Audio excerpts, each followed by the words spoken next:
Greetings, I can see we've got one person watching so far. We started a little bit early just to make sure that the cameras are all working and everything's fine. And I put the base colours on my stuff I'm painting and realised that I can't now add any more colours to them because they're all wet. Hi Tamsin, hi Mike, hi Peter, ahoy indeed. Good to see you. We'll see if I can work out what I'm going to do next. The problem I've got is going to be glasses once again, where I'm going to be, hello David, in Shrewsbury. The problem I've got is if I'm looking at the figures, I can't read what's on the screen. And if I'm reading what's on the screen, I can't do the painting. But there we go. This is apparently a perpetual problem that I'm going to have to face up with. Tucson, Arizona. Wow. Hi Vittorio, hi Andrew, and I'm just thinking what I can do with these blooming figures. Now I put the base coat on, which is still absolutely wet, so that's the end of my painting. Maybe it's just time to do a bit of chatting. Adrian, hello Adrian in Stornoway. Hopefully it's warm enough up there. It's been blooming cold down here, but today started to warm up a bit. So I did 8 miles today, so it was nice that it's not getting so cold. Billericay in Essex. Hello, Dutch Brit in Billericay in Essex. Wow. What I'm looking for here, really. I'm painting some stuff for the Far East. Hi, Andrew in Virginia. I'm painting some stuff for the Far East. I don't know if you can see them.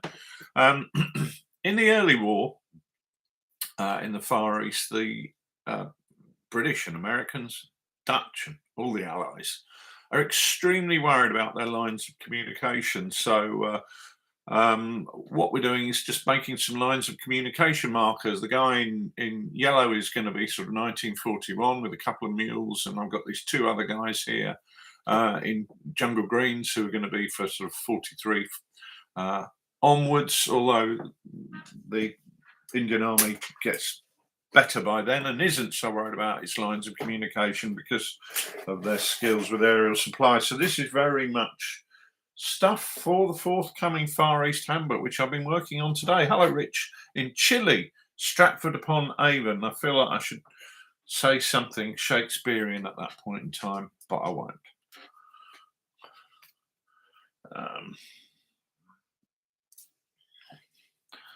So what I was saying when I think just one person was out there was I put the base coat on and it's all wet, so I'm just going to try and do some of the stuff that's on the pack mules, and this is where I take the glasses off. I've got some questions. Some people sent some questions in. Sound like a terrible DJ there, or Sydney. Some people asked some questions on Twitter, which gives us a good starting point. And so we're going to kick off with one of those, which is going to be from Pat G in Canada, who said, when is a Kriegspiel more suitable than figures on a table game? And I think that's an interesting question. For me, I find a Kriegspiel allows me to game large actions better than on a tabletop. But I'm not talking about the Battle of Waterloo or the Battle of Königgrätz. I'm talking about really big actions. So we're talking an operation such as Operation Epsom in Normandy. Something along those lines where the action is not limited to a short period of intense combat, but you get a passage of time, which means that your units can't keep fighting forever. You're cycling units in and out, and that would also be true of the First World War. So it's good where you're getting hello Bren Flynn. It's good where you're getting actions which are a little bit more involved and it allows the introduction of things like logistics, which is really quite difficult on a tabletop. I mean, you can limit troops in terms of ammunition, so on and so forth, but with a larger action, when you send your tank squadron into action in support of a battalion or two of infantry, they've got to come out and replan with ammunition after a relatively brief period. So it's in that type of scale game where playing on the Kriegspiel map really seems to suit things better. So I've got another question here. This is the amazing Spectacle Quick Change Act from Deur in the Netherlands, the artist formerly known as Holland. And Deur says, you've got a great community contributing to large events and publications. Are there any gaps that you wouldn't mind them taking a look at? For example, scenarios or pint-sized campaigns for specific areas or periods or rule sets? Well, of course, the answer to that is no. I really would be very happy for people to put together a pint-sized campaigns, and I'd be very interested in publishing some of those. The way we tend to work is that if people approach us and say, "Yeah, I've got a pint-sized campaign I'd like to put together," is that we do make a sort of contributing editorial. We do take a contributing editorial role to that process, so it's very much a case of being able to say to people, "Look, I like what you've done here, but how about we change this? How about we make that happen before that?" And so we're there to give advice if people feel that they're taking a bit of a leap of faith and going to do that on their own. Periods.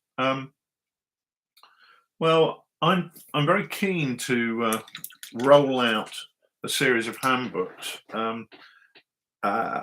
Obviously, the Far East is very much coming together now. I'm very keen to roll out a series of handbooks, and with each handbook, then produce accompanying pint-sized campaigns to go with that. And I think it's important to do it in that order, because it's really a case of putting the cart before the horse, in that you can't write a pint-sized campaign covering an area that the handbook hasn't been written for, because the handbook will contain all the nuances and all the special rules for that particular period. But having said that, if people want to, that's just a preference. If people want to write a pint-sized campaign for Stalingrad, as we've got with the Kursk, which was written by somebody else, we're always happy to have a look at that. And obviously we pay royalties. We pay very generous royalties on pint-sized campaigns, actually.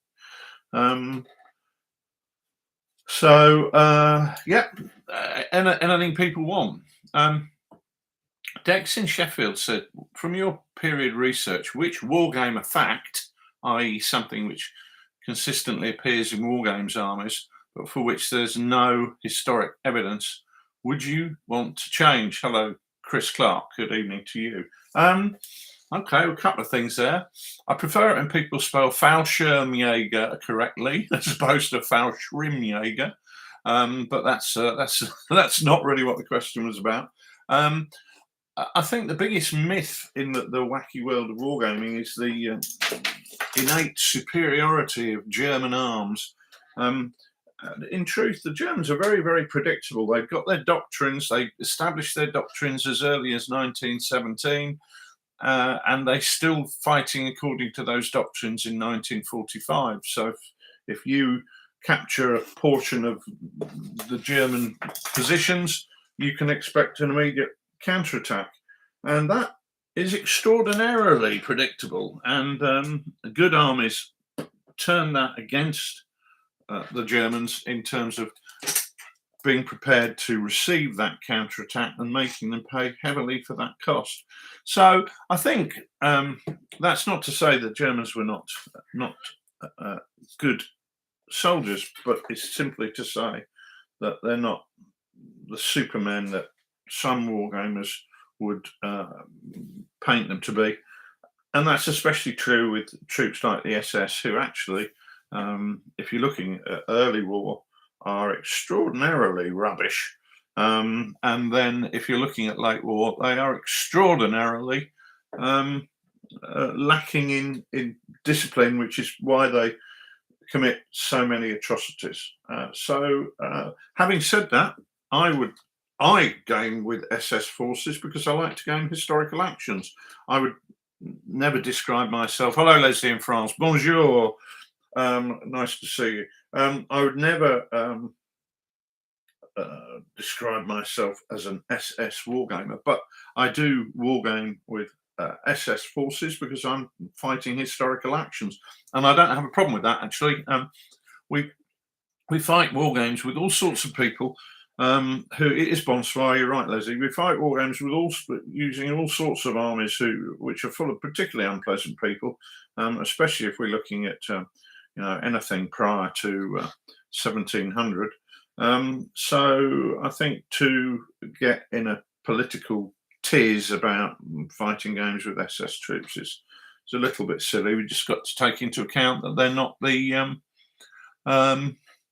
the supermen that some people would try to portray them as. And as Chris Clark says, it's very hard to game Normandy 1944 without involving the SS. You're absolutely right. In fact, that was the first time I ever painted SS forces, when I decided that I wanted to game Normandy, and it's just impossible to game specific, particularly in the British sector, without painting SS forces. And who doesn't like a bit of P dot?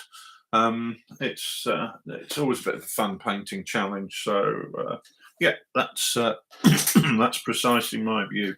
Some things sometimes you got to hold your nose, but I'm fighting a campaign at the moment where I'm up against them, and they've done very well, but I beat them this week, and it's always nice to beat troops who think they're very clever.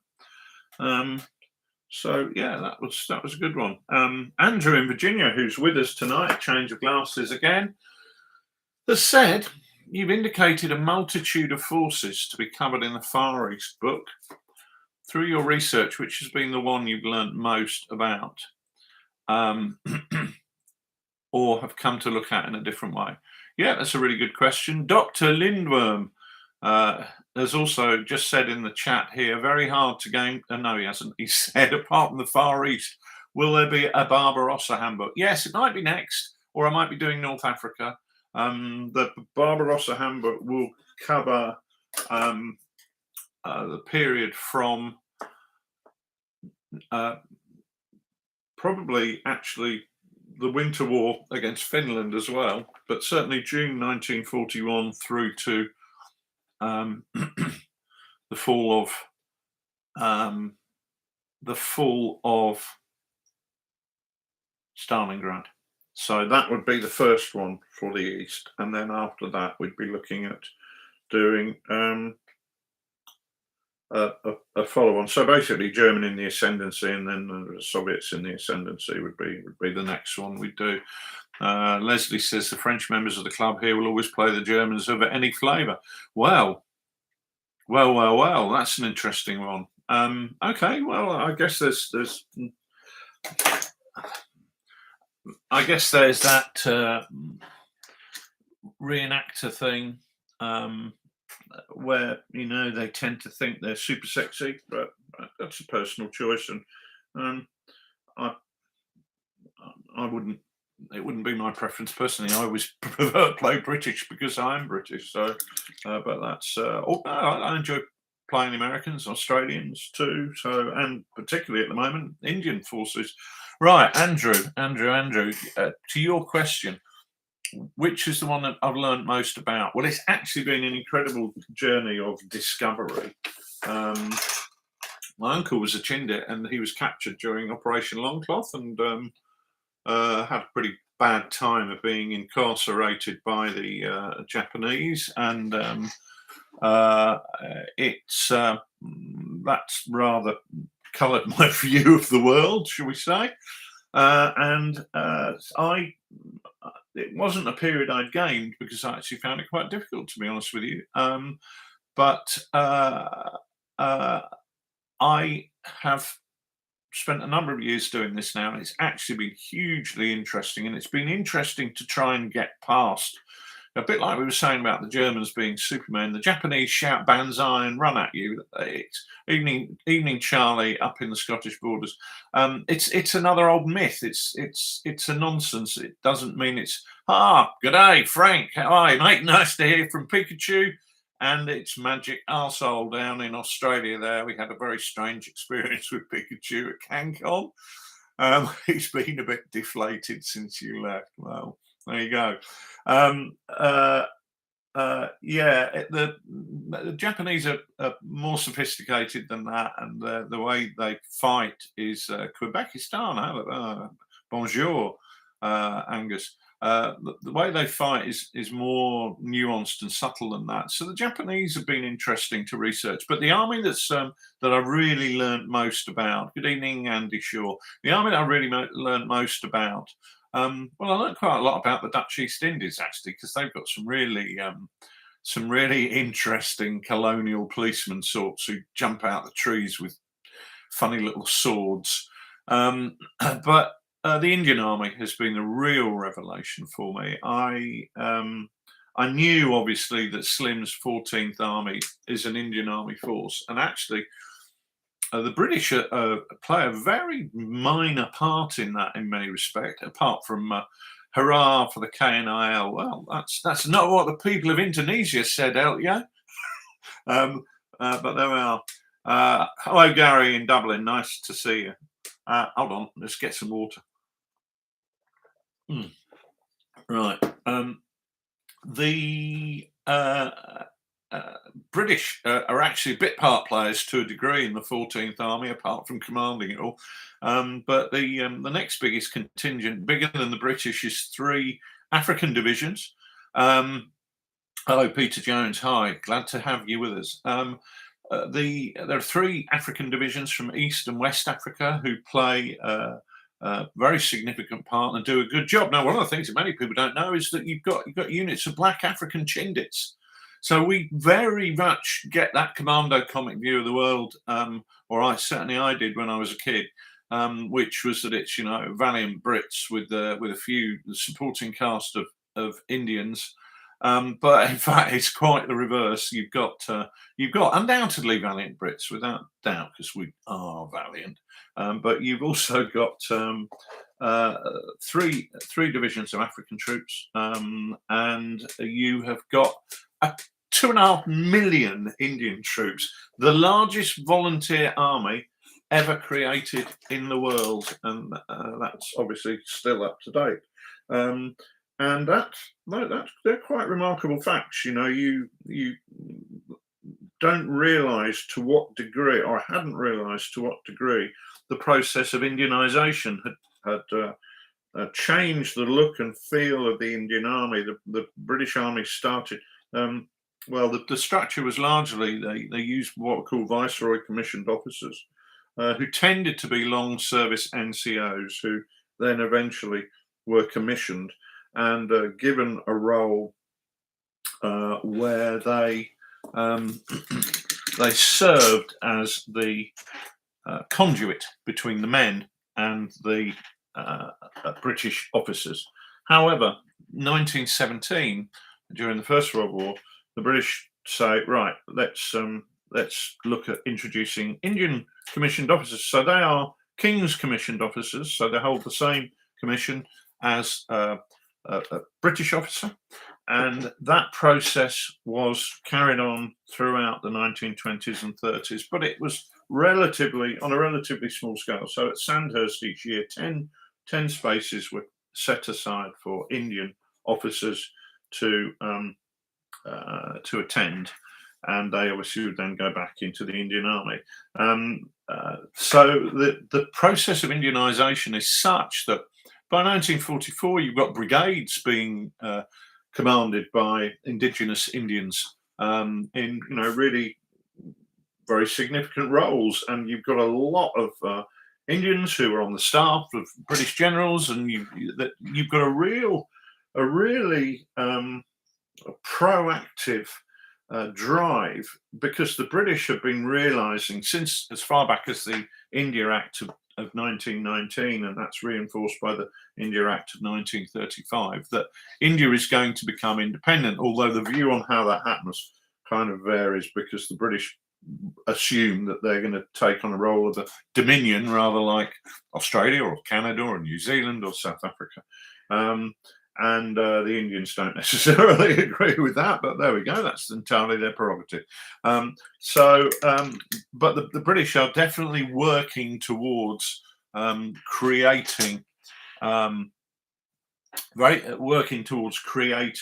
an efficient Indian army that can run on Indian personnel. Although interestingly, after Indian independence, the head of the Indian army for several years is still British.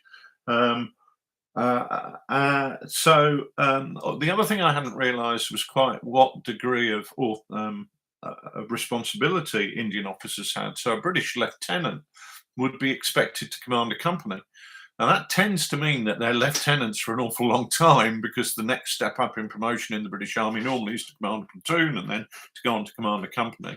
But in the Indian Army, they'd expect to go straight in to command at company level. At a very tender age, they would come out of Sandhurst. It's only the top graduates from Sandhurst who could go into the Indian Army.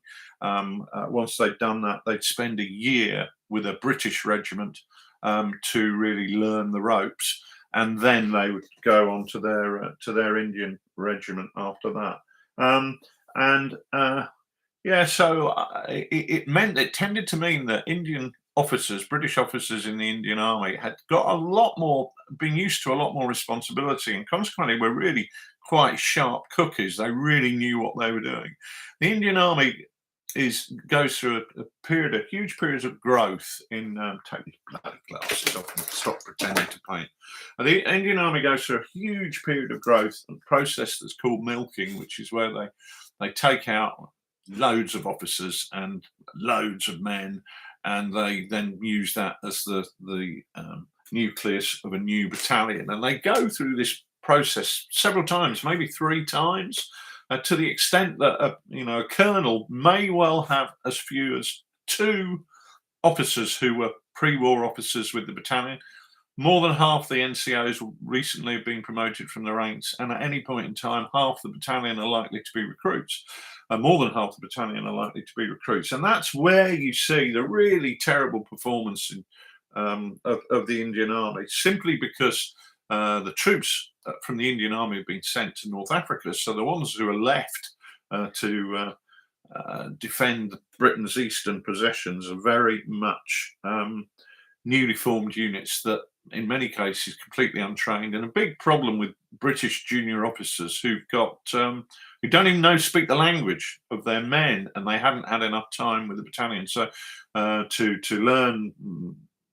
learn its particular characteristics of the individuals in it, and even to learn their language. So it makes those viceroy commissioned officers all the more important, but it does mean that there are real barriers to communication and real barriers to good performance. So that's been a tremendously interesting process of learning about the Indian Army and learning about how it went through its changes in order to become a world-beating force. And they really are very good by the time we get to Imphal and Kohima. They're exceptionally good troops. And they've been very, very fortunate. There's a monsoon season at the end of 1942 and a monsoon season at the end of 1943 that stops the Japanese advance as much as anything else. And it gives the British, and what the point, the Indian Army, an opportunity to take a breather and re-equip and retrain themselves. And by March 44, when you're looking at the battles on the Tiddim Road, hi Ralph, nice to see you yesterday, despite the circumstances. On the battles on the Tiddim Road and then Kohima and Imphal, you really are looking at a very impressive force indeed, and they become all the more impressive the more they win. I guess it's like Scottish rugby supporters and the Scottish rugby team. The more they win, the more enthusiastic they get. So good for you, Scotland, and good for you, Indian Army. They really did put up a good job. So that's been a really interesting thing to learn about. Nelson says, "What a cowboy! Do we have a ready timeline?" We do. We do. It's being laid out as we speak, and it should be available for Salute, which is on the whenever it is 22nd of April. So the pre-orders are going to be happening on the 1st of April, and I'm picking up the tokens, which tomorrow. I'm picking up the tokens tomorrow. And the cards are on their way, so it's just a case of getting the book ready, and that's the publication date that we are working towards and going with, and there shouldn't be any problems with that. The Far East Handbook. Hello, Jasper in the Netherlands. The Far East Handbook, consequently, I think is going to be out in May, because it will probably be ready a bit sooner, but I just want to do a bit of a bit more reading just to make sure that do a bit more reading just to make sure I cover off all the bases and dot every I and cross every T. RDC says, "Hi Rich, are we ever going to see a game on the beautiful Arnhem tables?" Yes, you're going to see all 3 Arnhem tables if you get to Partisan, which is on the 20th or the 21st of May. We're going to have all 3 tables there, and hopefully we'll have some filming being done and photographs being taken and whatever. But if you want to have a look at photos of the table, Wargame Soldiers and Strategy did some very comprehensive coverage, and hopefully Jasper, who is the head honcho at Caravanserai, can tell us what edition of the magazine that was in, because I haven't got a clue. Right.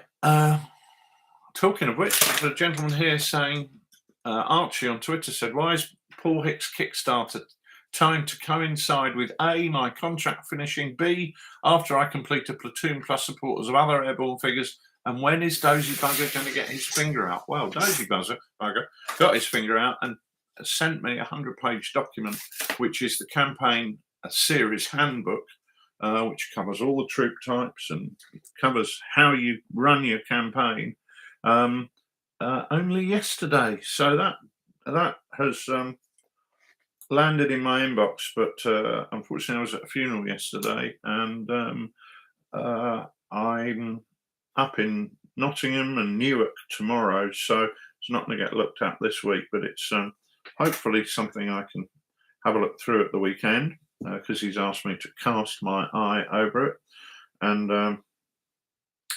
then we'll push that forward. The way he's done it is there's an overall campaign handbook which covers all the different troop types. Well, I haven't read it all, but I know it covers all the different troop types, and it explains how the campaigns all fit together. So then after that, you're going to have the 7 pint-sized campaigns that go with it. So yeah, another question here. Put the right glasses on again. They're the wrong glasses. Hello, Sam in Antwerp. Nice to see you. Nice. Christopher Fogelstrom says, "Any Italy campaigns planned for Chain of Command? Greatly enjoy the Iron Being Shot Mammons." Yeah, they are good, aren't they? They're really good. Yes, but I was saying a little bit earlier, the way I'd like to do it is do the handbook and then do the pint-sized campaigns on the back of that, because researching the handbook then really informs which pint-sized campaigns I want to do. And the next one, the next handbook after the Far East is either going to be North Africa and the Mediterranean, which would cover Italy, or it will be the East War in the East up to Stalingrad. So I don't know which one I'm going to do yet. To be honest with you, having done so much research into the Indian Army, into the Australian Army, into the British Army, it would rather make sense to do North Africa and the Mediterranean next. So could be sooner than you think. Although I'm going to add the caveat that I want to take some time, a little bit of time out, just to recharge my batteries, and just have a dabble with some very, very late war. I really fancy doing a bit of Gotterdammerung, End of the Reich, and maybe just writing a pint-sized campaign for that. There've been some really good ones there in. There've been some really good ones there in Lard magazine, and some of the maybe some of the Lardy specials, but certainly in Lard magazine. And I just really fancy having a dabble at that, because it's just a bit of fun. Sometimes I recharge my batteries by just buggering off and doing what I fancy doing rather than doing what I could.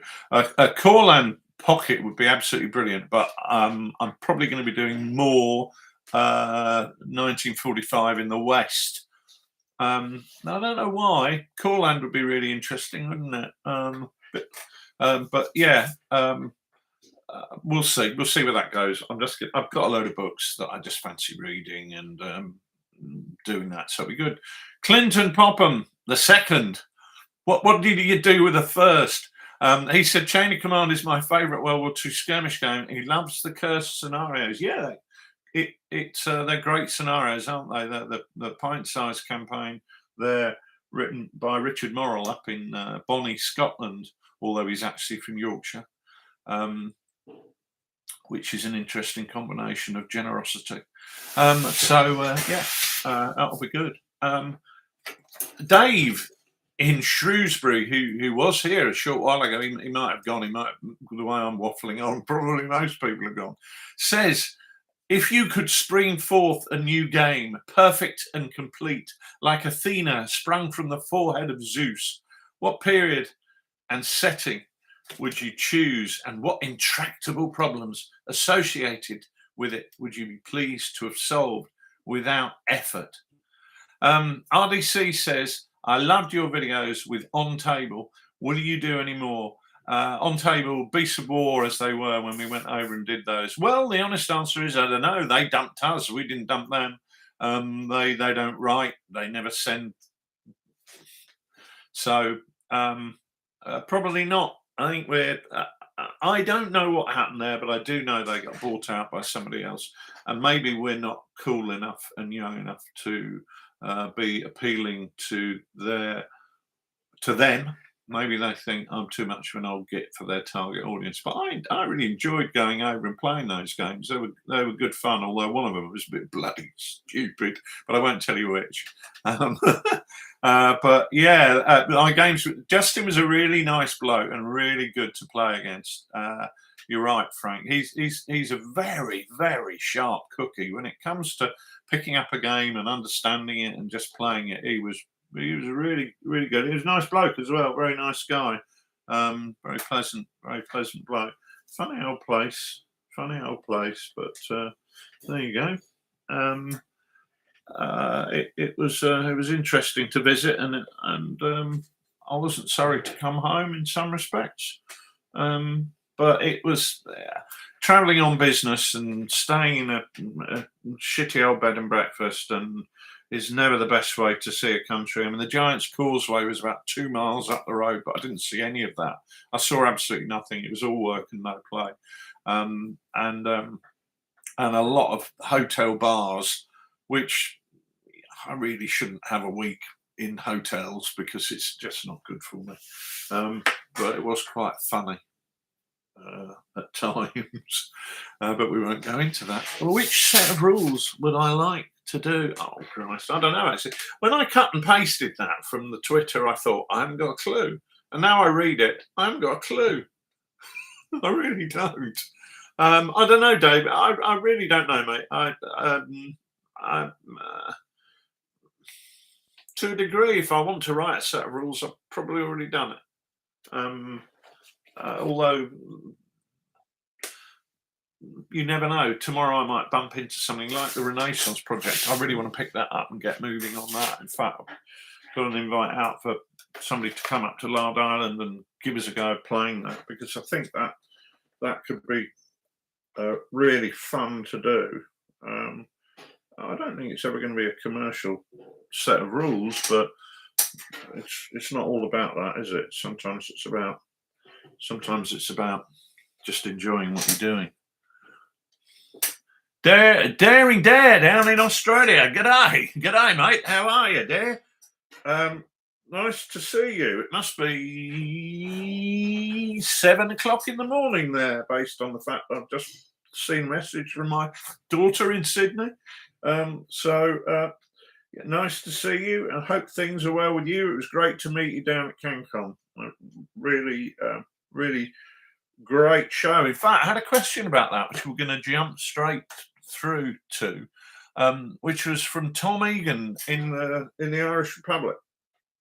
Hello, Tom. If you're watching or looking at this, on catch up later. And he said, during your recent travels down under to Australia, you visited a significant games day and convention. It would be great to hear how that went and what your thoughts were and how it compared to events up in this half of the world. It was really interesting. I really enjoyed myself. Amazingly, in a conference centre in the middle of Canberra, which is an unusual city because it's artificially created to be a capital, sort of built there in the middle of nowhere. It's kind of like Australia's answer to Salt Lake City, but with a bit more fun going on. I had the best meat pie I've ever had out of a hot cabinet in a conference centre. That doesn't make sense. You shouldn't be having the best food in the world out of a hot cabinet in a conference centre, but it was brilliant. But that's possibly not the most pertinent reflection on the event. I really enjoyed it, but it was different. So you've got slightly different demographics because not only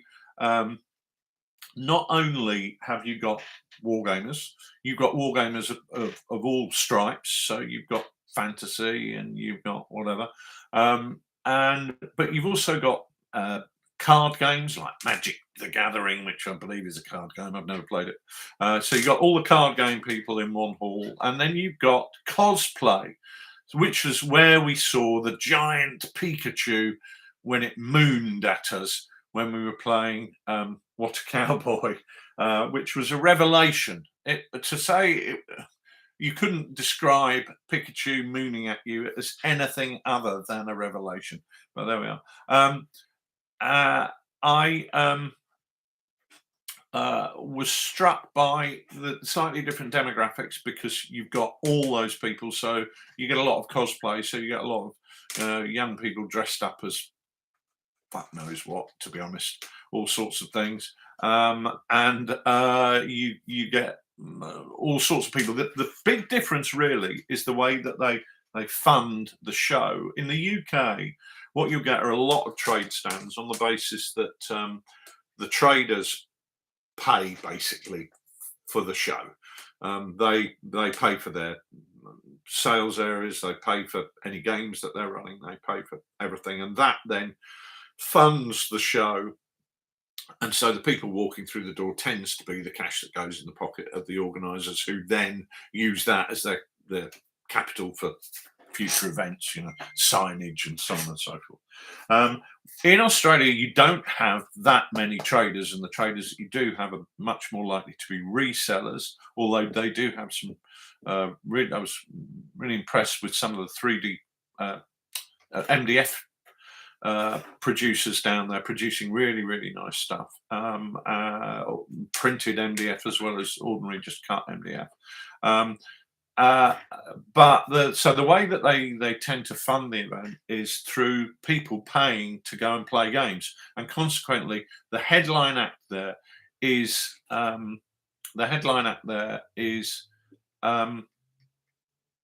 competition gaming. And where we ran Lard Down Under, we actually had to run it as a competition in inverted commas, where they sold tickets and people paid to come along, but they got 3 days worth of gaming. So I think that was about $50, which is about 30 quid for 3 days. So I can't remember the figures.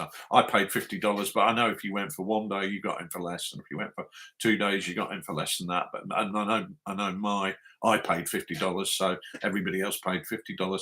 And we don't make anything out of that. Lard Down Under doesn't make anything out of that. In fact, it cost me a couple of £1,000 to get all the signage and dice trays and theme, this, that, and the other, which is that's fairly typical, you know, when we're going to salute this year, and that so far the costs on that have been about £2,000 with all new signage for that, for the lard zone, because we've got a big lard zone there. So I just wanted to stress that when people paid to play in Lard Down Under, we don't see any of that money. It literally doesn't come to us. It goes to the organisers of the event. So it's a slightly different emphasis. But within the lard zone that we had there, which is about 25 tables, packed for 2 days, and then on the third days, a bit like a Sunday at a UK show where everybody drifts off. So we had 3 days with loads of games on. I think the third day it was down to about half the tables, but they were all booked in advance, and people could choose what they wanted to play. And we had a big range of games on there from both TooFatLardies and Rise Express.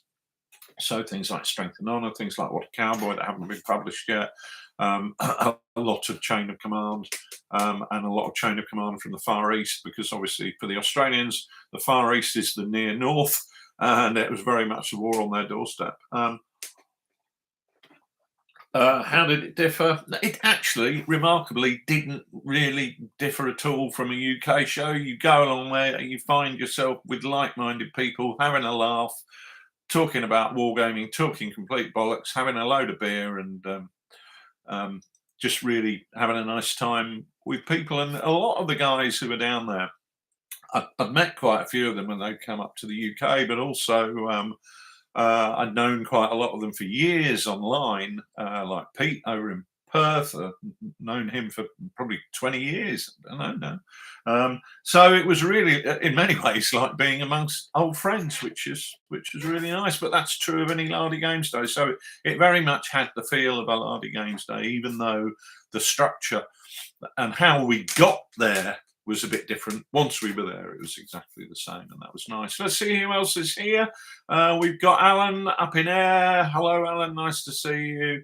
We've got Gary Leeson. We've got Peter Goodrick. Am I going to Hammerhead this weekend? I'm not, Peter. I'm actually, believe it or not, going there tomorrow. But the reason I'm going there tomorrow is to pick up the tokens sets for What a Cowboy, because there's a whole literally van load to be picked up. But I'm not going to Hammerhead this weekend. I'm not sure why I'm not.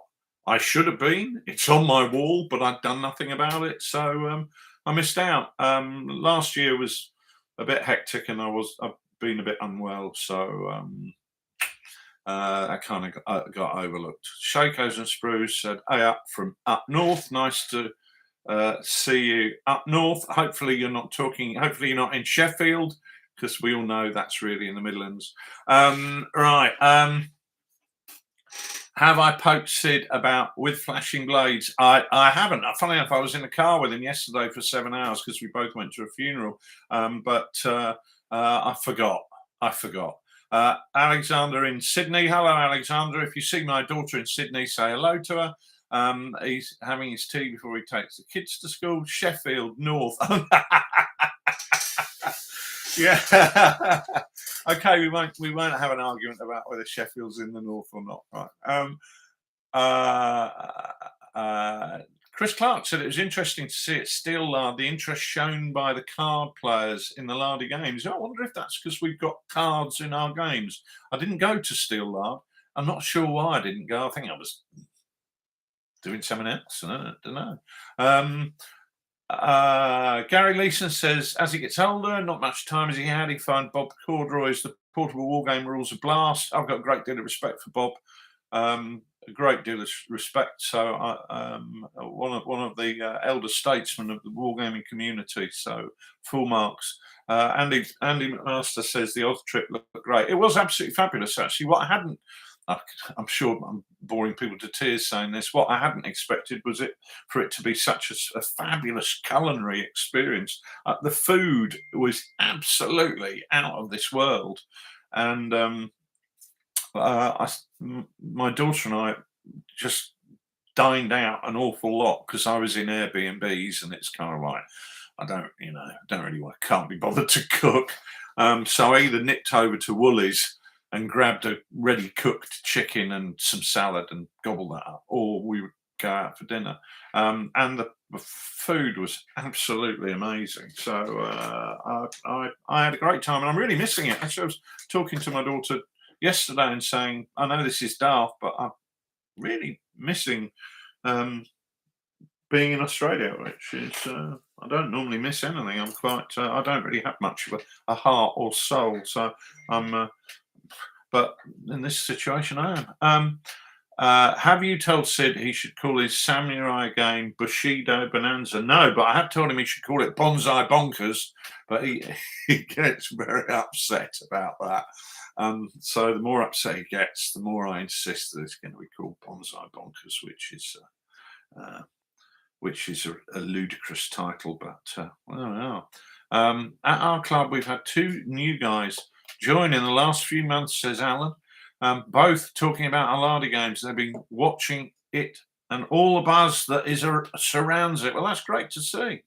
Do you know if any Lardy days have Kiss Me Hardy on? Yeah, you normally see Kiss Me Hardy at Ebor Lard, in between York and Harrogate. Charlie, who I think is with us tonight, normally runs a Kiss Me Hardy there. But you'll also see that in Devon.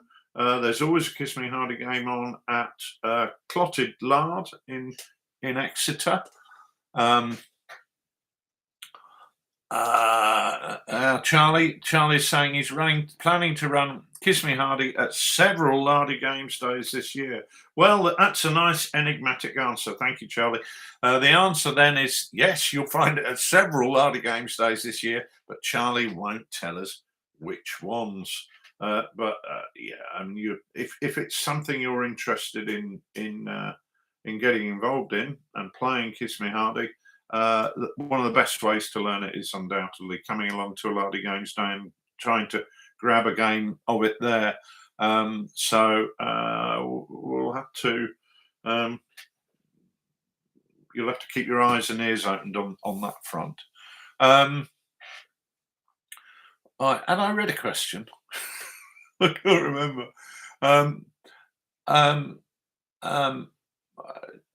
Okay. With the Adrian on Twitter said, with the Far East supplement almost out, will you be looking at any infamy supplements, or perhaps going back in the past to the Greece Macedonian era? I'm not that keen on historical Greeks. They strike me as a rum crowd, if I'm honest. But we are going to be covering. We are going to be producing the second part of Infamy, because it's going to be in 3 books, which is going to be covering the Western Mediterranean, and that's on target for this year. A lot of the play testing already done. Obviously, you've got the second and third Carthaginian Wars. You've got the wars in Spain, so Sertorius, but also the Roman Civil Wars, and also Carthaginian War there, and also you've got wars with the Greek city-states on the eastern border of Spain, which is where the whole Second Punic War kicked off, and that's also going to cover the Roman Civil Wars with Pompey and Caesar, AD 69, the year of the 4 emperors. It's going to cover Greek city-states in places like Syracuse and on the island of Sicily, and it's what else? Slave Revolt. Well done, Daring Dare. I'm glad you posted Spartacus. And yes, we do have a Slave Revolt section already play tested and done. I've got my Slave Revolt armies, revolting gladiators, revolting peasants. Sounds like Sounds like an evening on Lard Island. How will Infamy handle the Macedonian Pikes? Anything is better than the shit game where they fire missiles. It didn't say shit. That's me misreading it. But they won't fire missiles. Oh, hello, Ken in Stevenage. You're late to the party, but always welcome. Obviously, we're not talking about a huge phalanx of pikemen because it's a skirmish game. But so if you think for our Macedonians, if you think something like a Schiltrum with defensive value as well as fighting value, you probably get the right idea. Elephants, yes. Yeah, I've got my own elephant for Carthage called Fat Nicholas, who was just a name that came to me in a dream. And Fat Nicholas rumbles about the battlefield, getting in the way, and is quite fun. I have to say, as a support choice, it's a bit dubious. I don't really think you would have one elephant fighting with 50 blokes. But on the other hand, how can you not want to have an elephant called Fat Nicholas? So I do.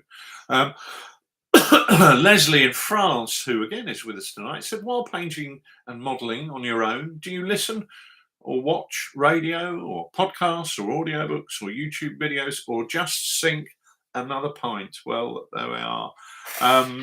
The rule of cool is right, Ken. Yeah, sometimes you've got to say, yep, I am a serious historian, but it is fun. So the answer to that is no, I don't sink another pint while I'm painting, actually, or modelling. I don't do much modelling. I'm getting a bit too old for that. My days on page 3 are long gone. I tend to listen to Audible. Is always popular. I listen to Audible an awful lot. I do quite a lot of walking, and I'm trying to crack that up to about 40 miles a week. So I get to spend, went out today and did about 8 miles. And I try to use that time listening to books on Audible. There are a lot of good books on Audible that you can, and it's a great way to consume them. If I'm doing historical research, and I'm looking at regimental diaries, or I'm looking at the details of a battle, small unit actions, I really want to be looking at maps, and I really want to be doing that physically and reading the book. But if you're looking at a big history book, I'm trying to find one about me, but I can't. If you're looking at a general history of the period, listening to it on Audible is absolutely the perfect way to do it, because it's a really good use of time. Whilst I'm avoiding having a heart attack by doing my exercise, I'm also plugging that information straight into my tiny brain, which is really good.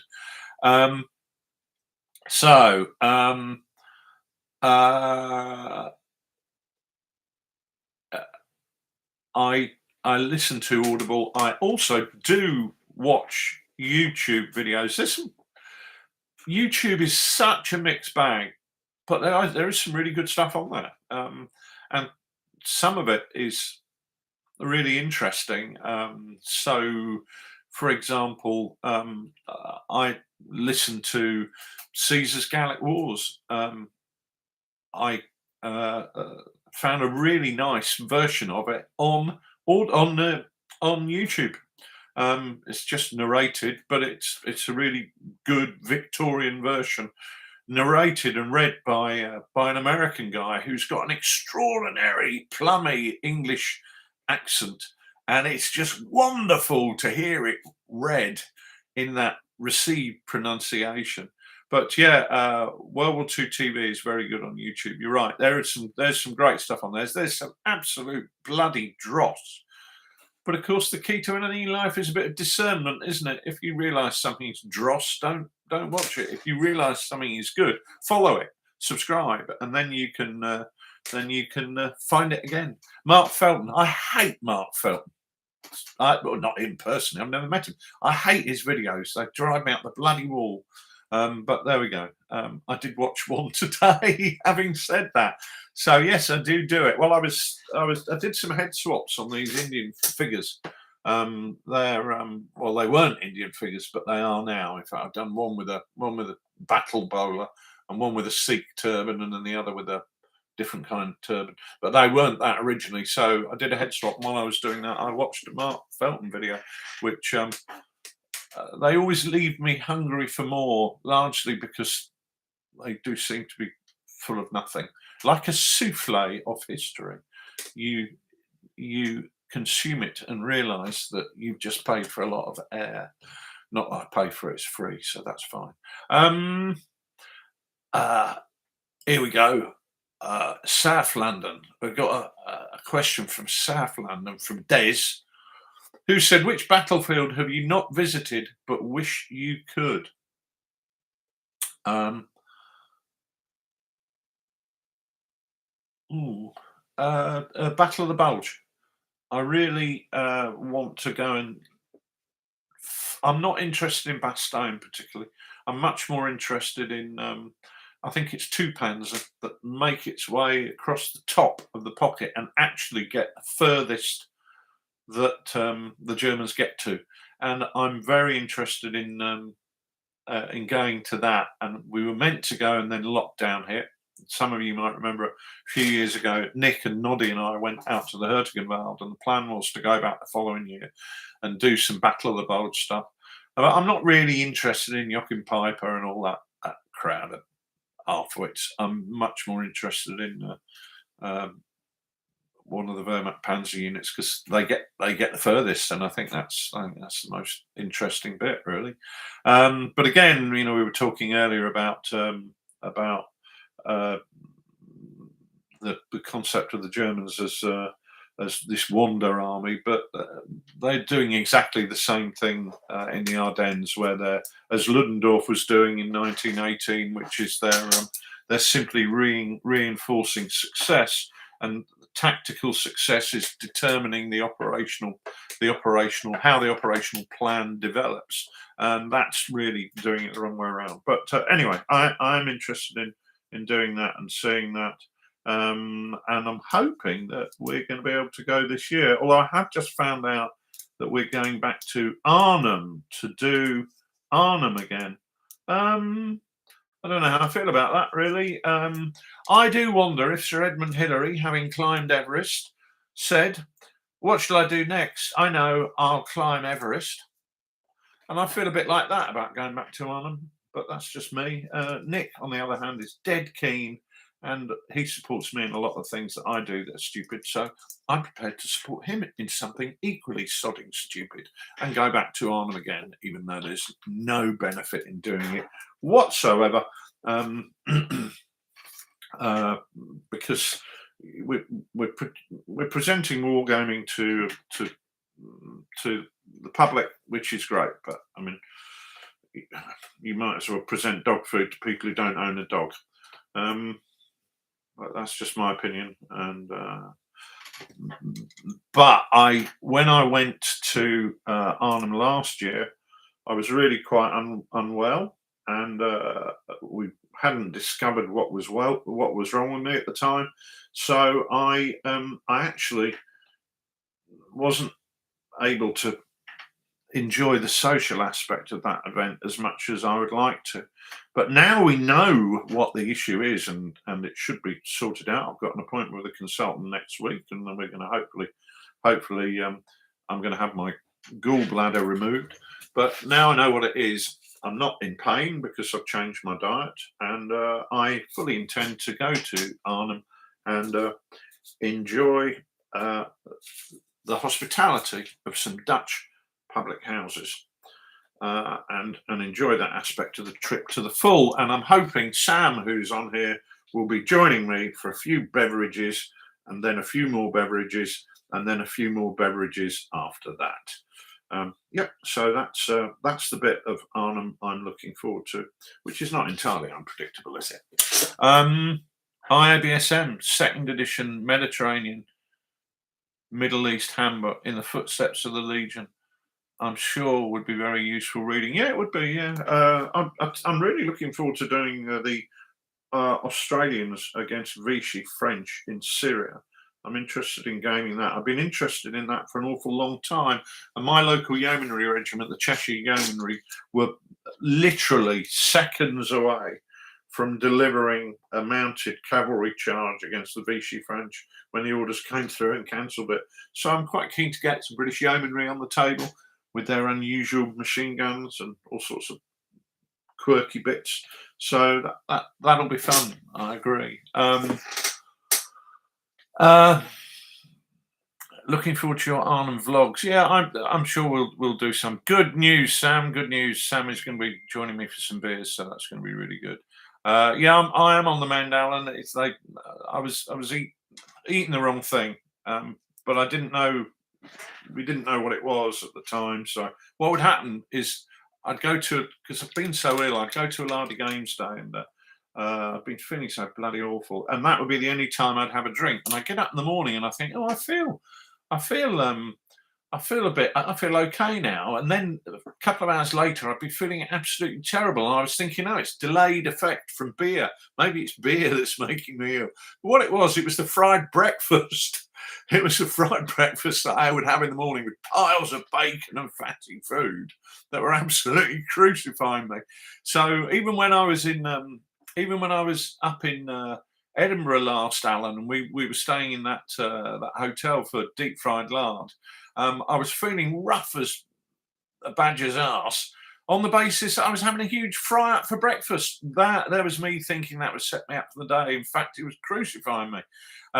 Barry Maynard said, infamy has arrived, and I'm very happy with the product, painting like crazy to get the battles going. Good. The only thing I would say, Barry, is a lot of people go, oh my God, I've just played 2 games of infamy and my Romans get completely beaten every time. Or they say, oh my God, I've just got infamy, and I played 2 games and my barbarians get beaten every time.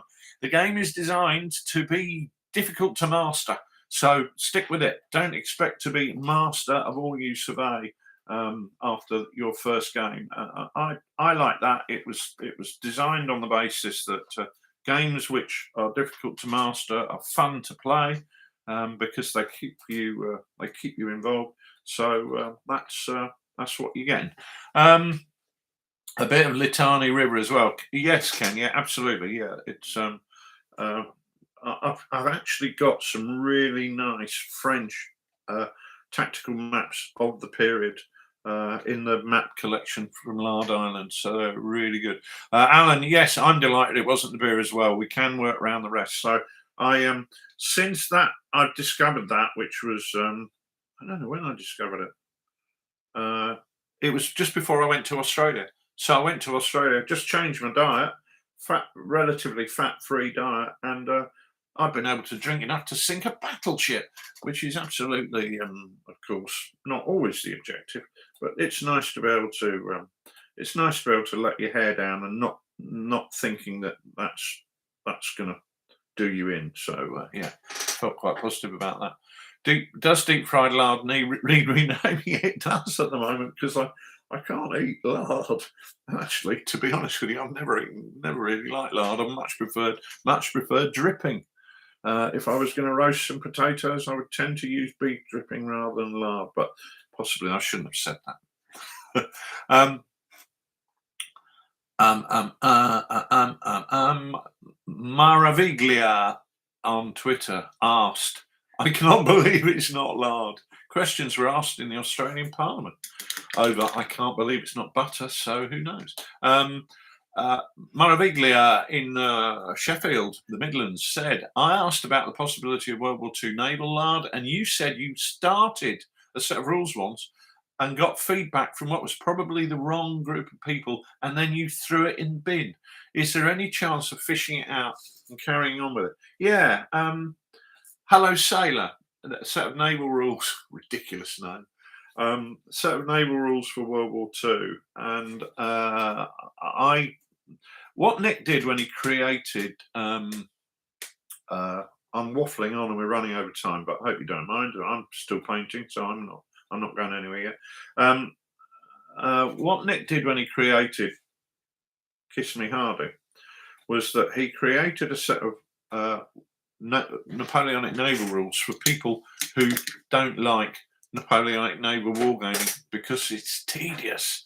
Because Nick's always been really interested in Nelson. Nick absolutely loves Nelson, not personally, hopefully, although it is legal, of course, perfectly acceptable.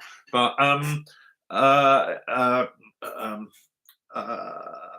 he likes Napoleonic naval stuff, and he used to bring these turgid games along to the club. I'm going back many years ago, 30 years ago.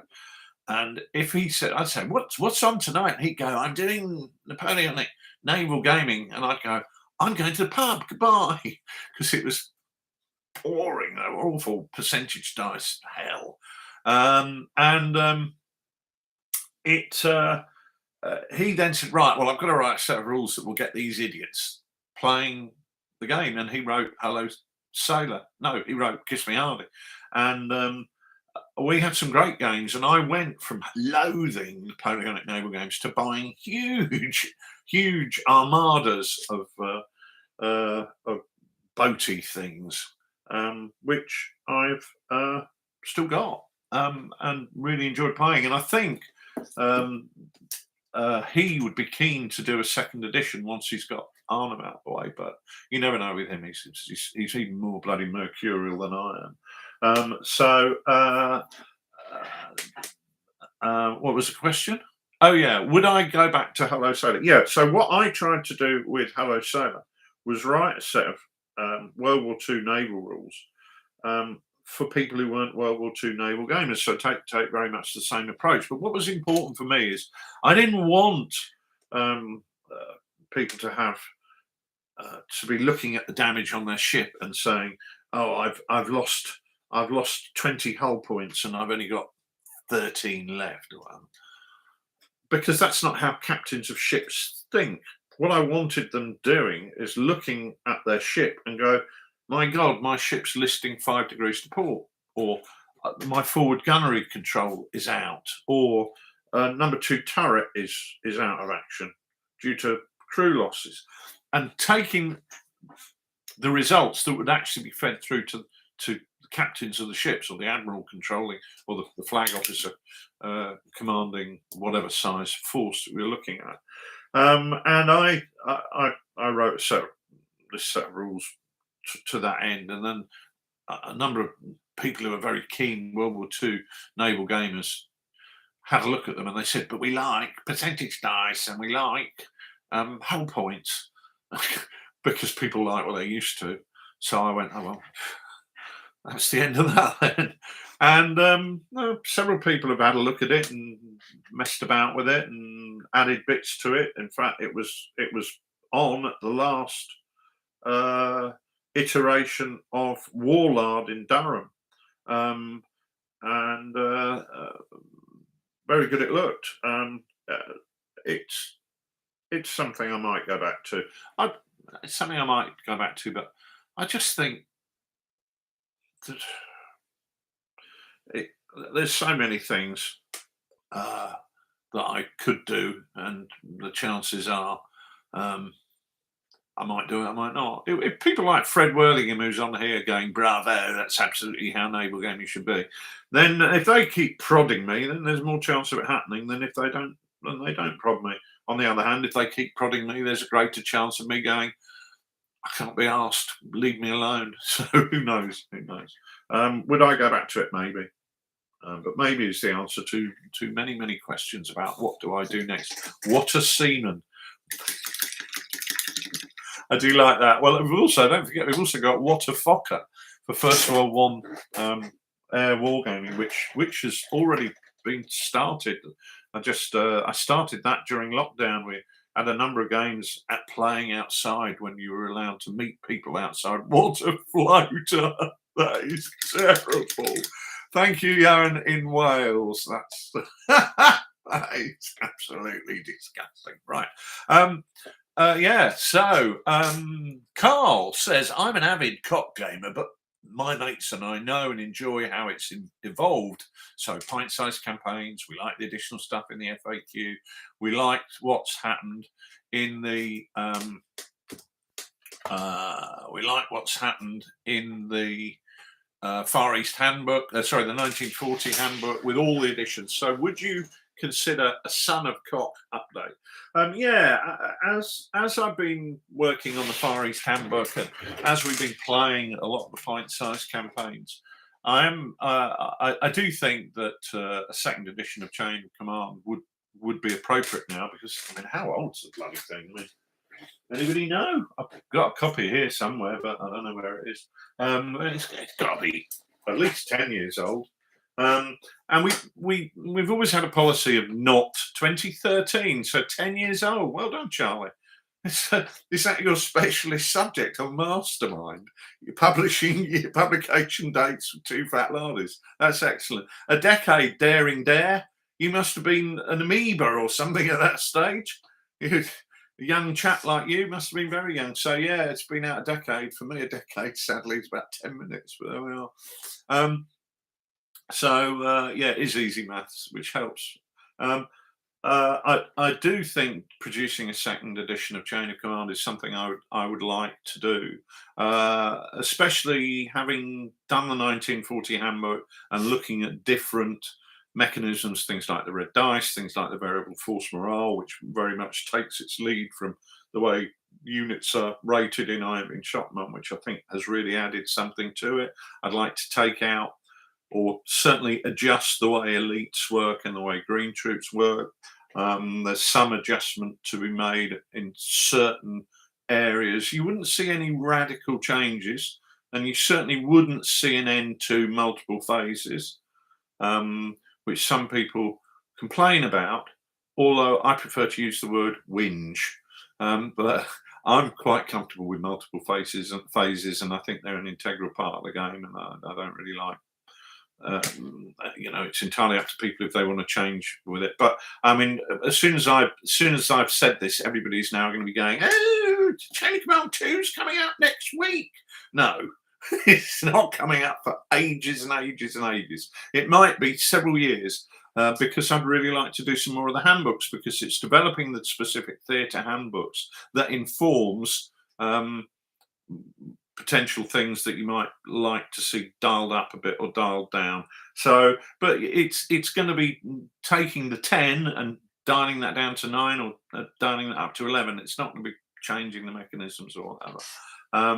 David Hunton says multiple phases are the best, but I think they are, actually, because they're seductive and they seduce you into doing stupid things, which well, that's how it works with me. Yeah, at some point in time. But am I working on it? No. Have I thought about it? I've actually had a conversation about it on Tuesday night when we were chewing the fat after our game. But I didn't say D10. No, I've never used bloody D10. I don't like D10. And where I have used D10 in the past, if I ever rewrote those rules, I would take D10s out. I just dislike them. Horrible. And Chain of Command 2 would not be a case of having to burn all your old armies, because the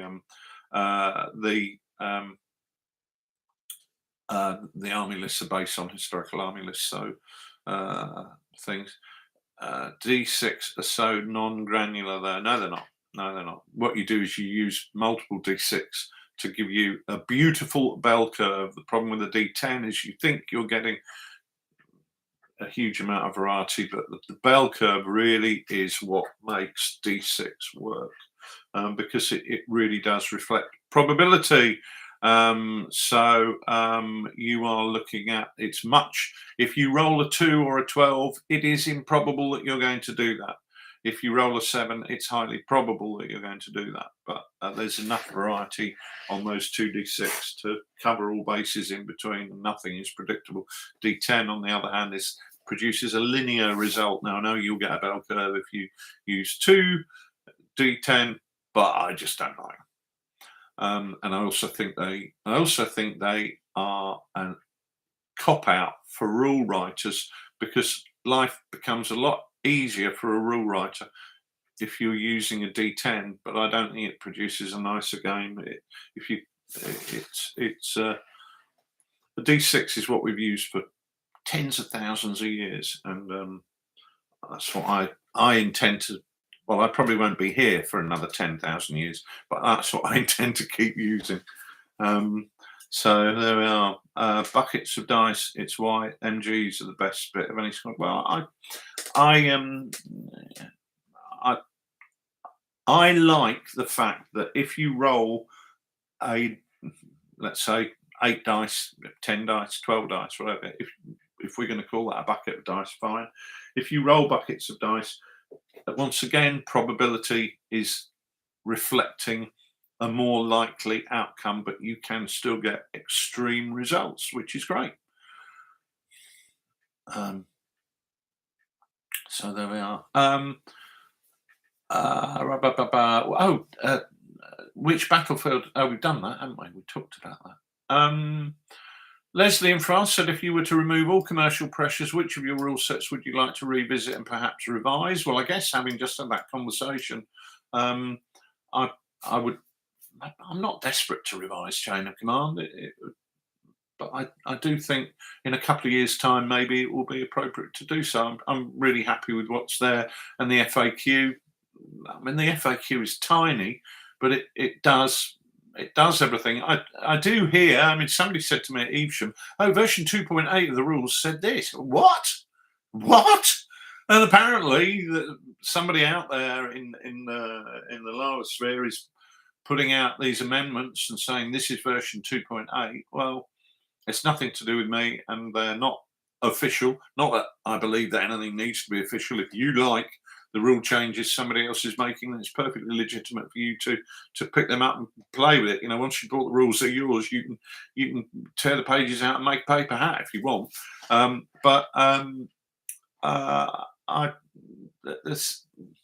There's some people out there who are making changes which I think change the balance of the game. It's unintended consequences. Once you change rules, what tends to happen is this bit over here you've changed, but then something over there goes and goes wrong. Round D6 evil though asks you how it's going. They're ridiculous. And I would feel quite comfortable with the word evil as well. Yeah. What rules? I might quite like to go back and have a look at the Boer War rules again that we produced in one of the last magazine. I'd really like to go back and redo If the Lord Spares Us. However, is a set of rules for World War One in Palestine and the Middle East going to be commercially viable? Probably not.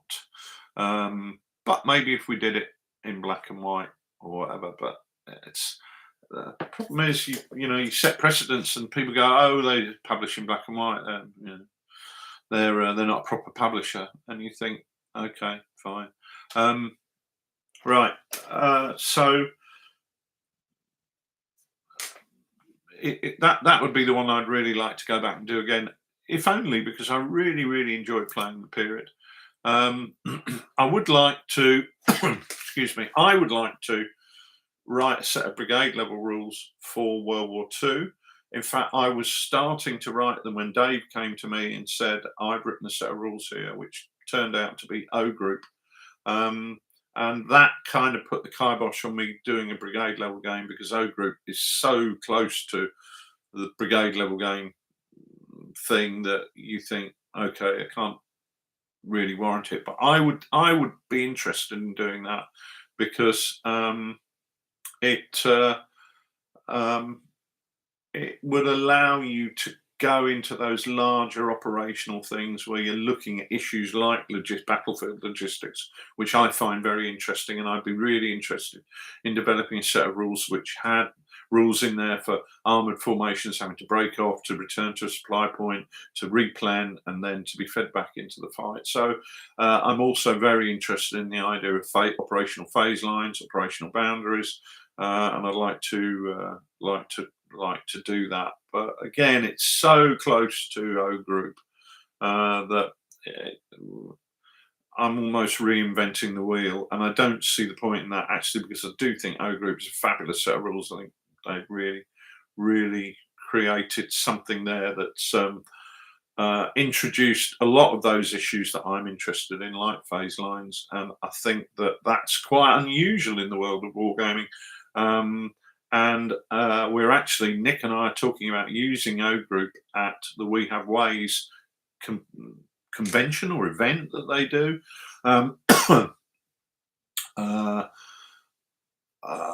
As a way of introducing people into wargaming, because I think you can give them a 1 to 25,000 GS map and say, right, here's your objective, here's your jump up, here's your starting point, here's your start line, here's your forming up points.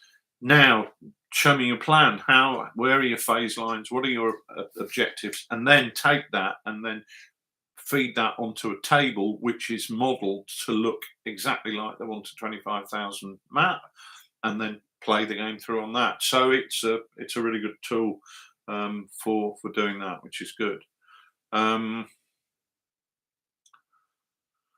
Yeah, Shakers and Spruce says proper supply and logistics would be fantastic. Something like that gives you a presence with supply, like the ADCs and GDA would be interesting. Yeah, that I haven't actually thought about the mechanism, but you're right.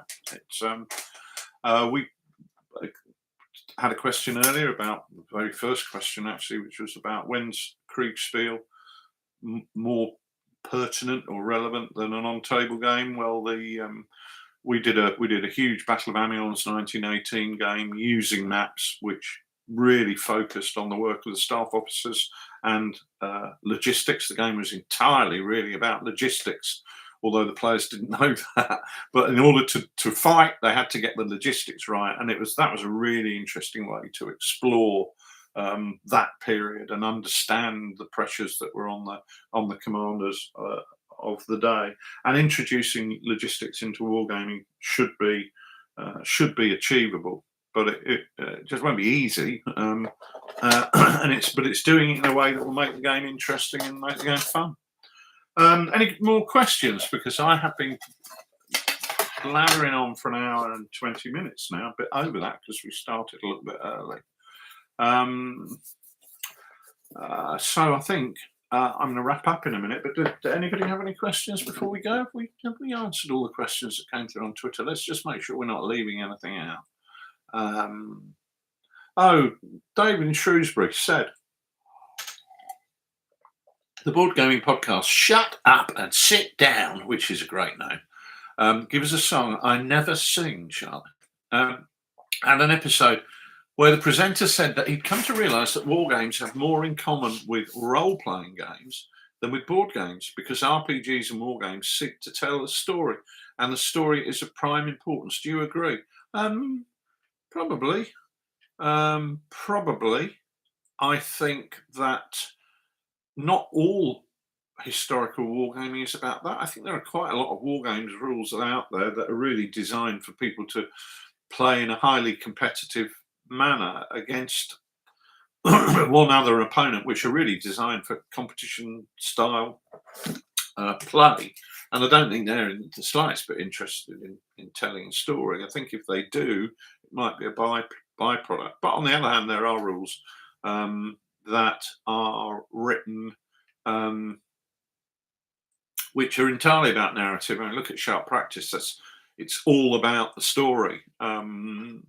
You look at the pint-sized campaigns in Chain of Command. Hopefully, there's a lot of narrative in them, but they're meant to be played in a fairly highly competitive manner. You know, I'm playing a campaign at the moment. And I want to win.